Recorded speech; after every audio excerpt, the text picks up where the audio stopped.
ஓதுகிறோம். கேள்வி இருக்கும், எதுக்கு ரசூலுல்லாஹ் மேல நம்ம ஸலவாத் ஓதுறோம்? ஒரே ஒரு சம்பவம் தான்.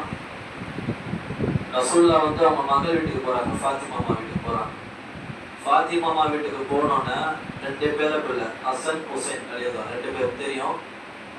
ஒருத்தவங்க கூப்பிட்டு கழுத்துல முத்தமிடுறாங்க ரசூலுல்லாஹ் கழுத்துல, இன்னொருத்தவங்கள நாவல முத்தமிடுறாங்க. ரெண்டு விஷயம் நடந்தது. அதை பார்த்துட்டு ஃபாத்திமா அம்மா பிள்ளைக்கு முத்தம் கேட்பாங்க இல்லையா, திடீர்னு கழுத்து தராங்க, வாயில தராங்க. அப்ப அவங்க அம்மா கேட்கிறாங்க, அப்பாவை எதுக்கு இப்படி முத்தம் கொடுத்தீங்க?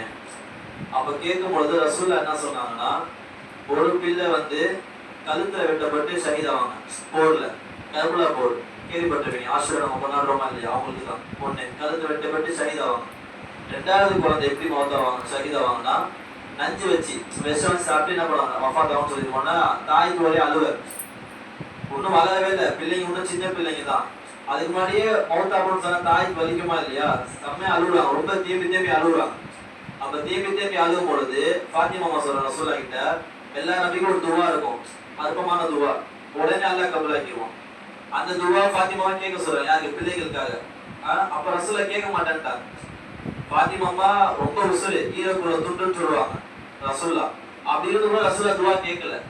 அவங்க என்ன சொன்னாங்க பாருங்க, உம்மத் வச்சிருக்காங்க, நமக்கு வச்சிருக்காங்க துவாவை.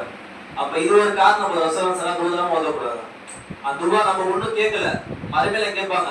அப்ப ரசூலுல்லாஹ் பேர பிள்ளையோட துவா கேட்காம அந்த துவா நம்ம வைக்கும் பொழுது நம்ம எந்த ஒரு ரசூலை நேசிக்கணும், ஸலவாத் அதிகமா ஓதணும். இது ஒரு விஷயம் போதும்.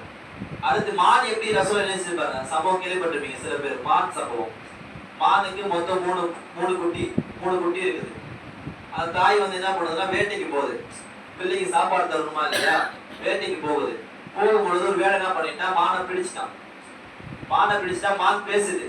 என்ன பேசுதுன்னா, என் பிள்ளைக்கு நான் என்ன பண்றேன், பால் கொடுக்கணும், நான் சாப்பிட்டாதான் எனக்கு பால் கொடுக்க முடியும்னு சொல்லிட்டு அந்த மான் பேசுது. அவனுக்கு ஒரு லாபம் தானே, மானை பிடிச்சிட்டு அவன் சாப்பிடாத விற்பான், காசு கிடைக்கும். அவன் விட மாட்டேன்ட்டான். அப்ப ரசூலுல்லாஹ் சைடு வராங்க. அப்ப வரும்பொழுது வேணுட்ட பேசுறாங்க, ரசூலுல்லாஹ் பேசுறாங்க. அப்ப ரசூலுல்லாஹ் மானு பேசுது. யார் ரசூலுல்லாஹ் சந்தோஷமாயிருச்சு, ரொம்ப சந்தோஷம். ரசூலுல்லாஹ் அதனால நான் பால் கொடுத்து நான் வேட்டைக்கு வந்த சாப்பிடுறதுக்குன்னு இவங்க பிடிச்சிட்டாங்கன்னு ரசூலுல்லாஹ் பேசுறாங்க. ரசூலுல்லாஹ் பேசும்போது அவன் என்ன சொல்றான்னா, இந்த மான் பெண்ணை எனக்கு லாபம் எதுவும் கிடையாது, காசு கிடைக்காது, உடனே எப்படி நான் இது பண்ண முடியும்னா ரசூலுல்லாஹ் சொல்றாங்க. அந்த மான்கிட்ட பேசுறாங்க. அந்த மான் பேசுது, என்ன ரசூலுல்லாஹ் நீங்க எனக்கா உட்காரு, நான் போயிட்டு நான் திருப்பி வந்துடுறேன்னு சொல்லுது. மான் என்ன பண்ணும், சரி ஓடிடுவோம், விட்டா ஓடிடுவானுங்க. ஆனா மான் சொல்லுது, நான் ரசூலுல்லாஹ் நீங்க இருங்க, நான் போயிட்டு வந்து ரசூலுல்லாஹ்ட்ட பேசு. மானு ரசூலுல்லாஹ் ஒத்துக்கிட்டாங்க. வேணா ஒத்துக்கல.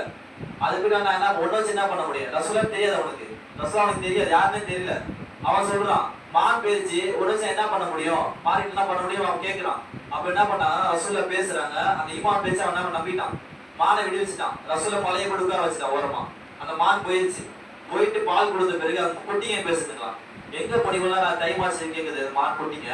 அது சொல்லுதுங்க, அந்த அம்மா சொல்லுது, நான் மாட்டிக்கிட்டேன், ரசூலுல்லாஹ் எனக்கா உட்காந்துருக்காங்க, நான் போகணும்னா அந்த புள்ள குட்டிங்க பாருங்க ரசூலுல்லாஹோட முகத்துல ஓடி வருதுங்க பிள்ளைங்க.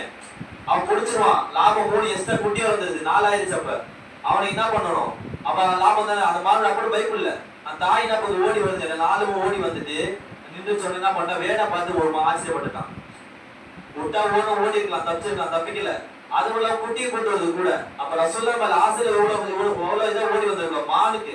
அப்ப அந்த வேணவன் என்ன பண்ணானா, பாதி கண்களி அவன் இஸ்லாத்துக்கு வந்துட்டான். காஃபிரா இருந்தவன், மானை பிடிச்சு இது பண்ணவன். ஆனா ரசூலுல்லாஹ் மேல முகமது குட்டிக்கு வரும்பொழுது ஒரு 5 அந்த பிராணியை வரும்பொழுது நம்ம இது பண்ணும்போது அவன் என்ன பண்ணான், மனசுல ஈமானை போட்டுட்டான். ஈமானை போட்டு என்ன வச்சுன்னா, அந்த மான் என்ன பண்ணாங்க, ரசூலுல்லாஹ் தடவுறாங்க. அதான் கஸ்தூரி மான் சொல்லுவாங்க. கஸ்தூரி அந்த தேவை தெரியுமா, அது இதனாலதான் வந்துச்சான். ரசூலுல்லாஹ் அப்ப தடவுனது அப்படியே சந்ததி மூலமா மான் அப்படியே பரம்பரை வந்து இப்பதான் கஸ்தூரி மான் இருக்கு. கஸ்தூரி மான் காரணம் இதுதான். அப்ப இதுல நமக்கு என்ன வருது பாருங்க, ரசூலுல்லாஹ் அந்த மானை எவ்வளவு நேசிச்சிருக்கு. அது விட்டா ஓடி இருக்கலாமா இல்லையா, ஆனா அது அல்லாஹ் என்ன பண்ணிட்டான், தலையில மாத்திட்டான். ஈமான் அந்த மனிதனுக்கு கொடுத்துட்டு அவனும் என்ன பண்ணி இஸ்லாத்துக்கு வந்துட்டான். ரசூலுல்லாஹ் விடுவிச்சுட்டாங்க, அந்த மானுக்கும் விடுவிச்சாங்க, அதுவும் பால் கொடுத்துருச்சு. அப்ப எவ்வளவு காரணம் பாருங்க, நான் ஸலவாத்துக்கு எவ்வளவு இது, நம்ம ரசூலுல்லாஹ் ஸலவாத் கண்டிப்பா ஓதணும்.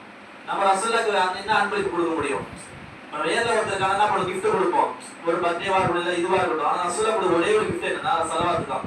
நம்ம ஓதி விட ரசூலுல்லாஹ் சேர்க்கும் பொழுது அது எப்படி இருக்கும், நமக்கு நன்மையா இருக்கும். ஒரு ஹதீஸ் நான் சொல்லியிருப்பேன், ஃபஜ்ர்ல ஒரு வாரத்துல அல்லாஹ் 10 ஸலவாத் ஓதுறான். அவன் ஸலவாத் ஓத தேவையே கிடையாது. நம்ம அல்லாஹ் திக்ர் செய்யணும், அல்லாஹ் வணங்கணும், இது மட்டும் தான் நம்ம காரணம். ஆனா அவன் சலாத்து நம்ம மேல ரசூல்லா மேல எவன் சலாதா என்ன பண்ண நான் ஓதுன்னு சொல்லி ரசூல்லா மேல சந்தோஷப்பட்டு அல்லாஹ் ஓதுறானா இல்லையா? அப்ப நம்ம என்ன பண்ணணும்? கண்டிப்பா சலாத்து ஓதணும்.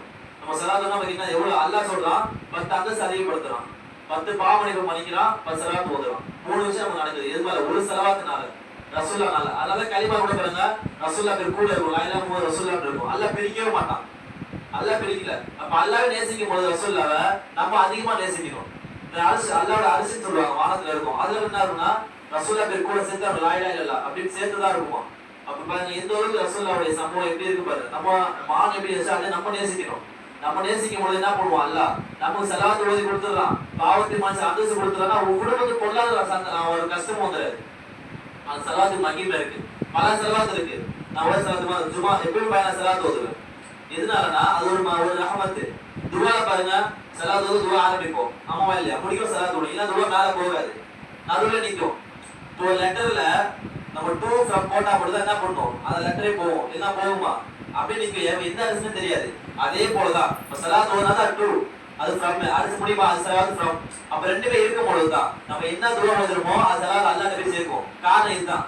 அப்ப அட்ரஸுக்கே அப்படி இருக்கும் பொழுது சலாத்து இருக்குமா இல்லாதா? அப்ப துவான்றது கபூலாக்கு ஒரு விஷயம் என்னன்னா சலாத்து மட்டும்தான். அப்ப நம்ம வாழ்க்கை மேன்மையாவது சலாத்து தான் முக்கியம். அப்ப நம்ம சலாத்து நம்ம வாழ்க்கை நம்ம அதிகப்படுத்திக்கணும். ஆக எல்லா பல இறைவன் ரசூலுல்லாஹி ஸல்லல்லாஹு அலைஹி வஸல்லம் உங்களுக்கு மேலும் தருவானாக. அஸ்ஸலாமு அலைக்கும் வரஹ்மத்துல்லாஹி வபரகாத்துஹு.